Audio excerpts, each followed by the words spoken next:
Hi, my name is Tom Wilson. I'm the priest over at All Saints Episcopal Church in Southern Shores. And this is the sermon that's going to be, or maybe preached on Sunday, this coming Sunday, which would be the 22nd of June, 2014. It's based on the lessons for that Sunday. It's Genesis 21, 8 through 21. Psalm 86, 1 through 10, and 16 through 17, Romans 6, 1 through 11, and Matthew 10, 24 through 39. And I'm calling it All People Are Created Equal, Part 1. This is the first of 3 reflections, which will be spread out over the next Sunday and the Parson Tom's Tomes for July. The plan is that they will be shorter than my usual sermons or homilies, because I believe that a preacher should stop talking before the people begin to wish she or he would. It starts with a dream. When God created the entire universe, God gave a dream to all of creation, which became part of our collective unconscious. Over centuries, the dream kept coming to people all over the world. The message of the dream from the divine dream maker was, all people are created equal. The problem is that when we wake up from that dream, we forget it. We look around and see all the inequality. We see the rich getting richer. We see the powerful consolidating their own power. We see lines drawn more brazenly between race, color, language, gender, sexual orientation, you name it, and we devise a reason why some people are less equal than others. Our rational minds look at the evidence of what passes for normal and say, well, I guess that's the way it's supposed to be. Our egos, which have the function of interpreting how to get along best in this world, take the message from the rational mind's evaluation of reality and say, well, let's find ways to use it for our advantage.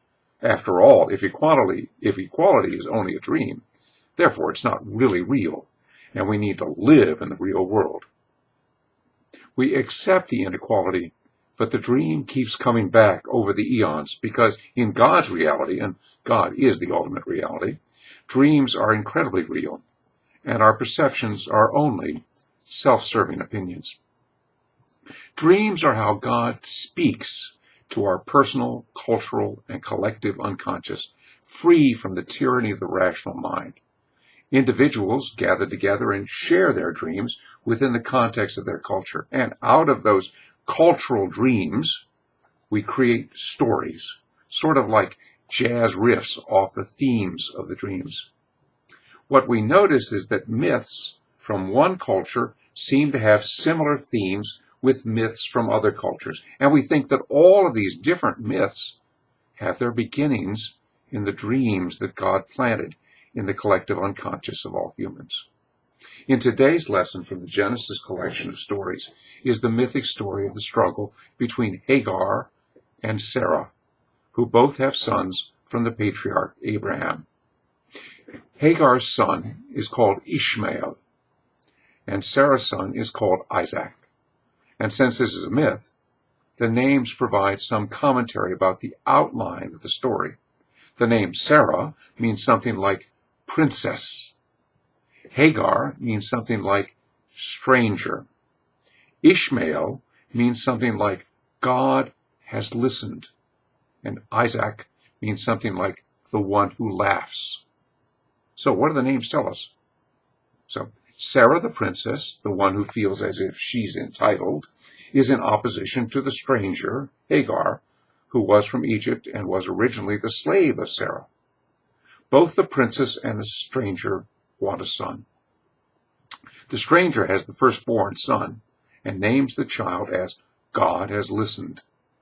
God has been faithful to the stranger, and that irritates the princess. However, the princess has a son much later, and that son is called the one who laughs.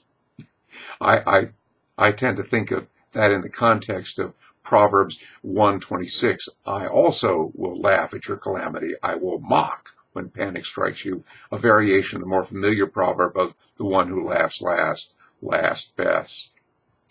And all I can think of is that Isaac, probably had the nickname Nya, Nya, Nya, Nya, Nya. There's an earlier chapter in this myth when Sarah, who had agreed to this option of Abraham fathering a child through Hagar, got really resentful as Hagar sashayed around showing off her pregnancy.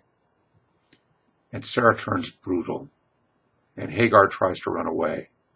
But an angel convinces her to return.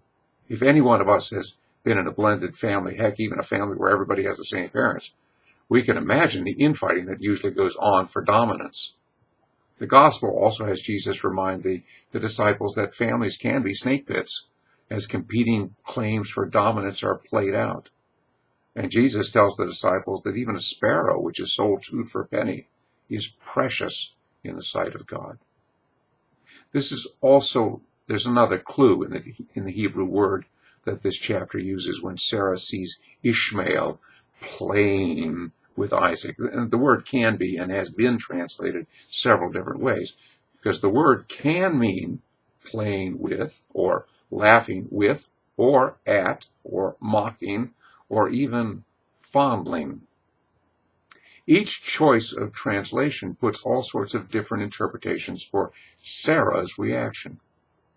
I can imagine that Ishmael, who's 14 years older than Isaac, probably bullied the little pest during this great feast to celebrate the weaning of Isaac. So the fight is set up over who has the most equal part of Abraham's love and promise, of which son was the more equal. Now Sarah pushes the weak Abraham to acknowledge what she interprets as the truth. And Ishmael, the son of the slave Hagar, has to go. He has to die so that Sarah's son Isaac could have the bigger portion of the blessing. Now, if this were an historical account, then there would be historians and theologians arguing who was the more equal than the other, who was the victor. That's what historians and theologians do, is we write it from the side of the victors. And this is what we see in the fight between Muslims and Jews, and by extension Christians. The Jews see themselves as descendants of Isaac, while the Muslims see themselves as descendants from Ishmael. But this is not a history. It is a myth. And so listen to what God does in this story. God will bless both of them. God is with Hagar as she's afraid that she and her son will die. And God is with her enemy Sarah and her son Isaac.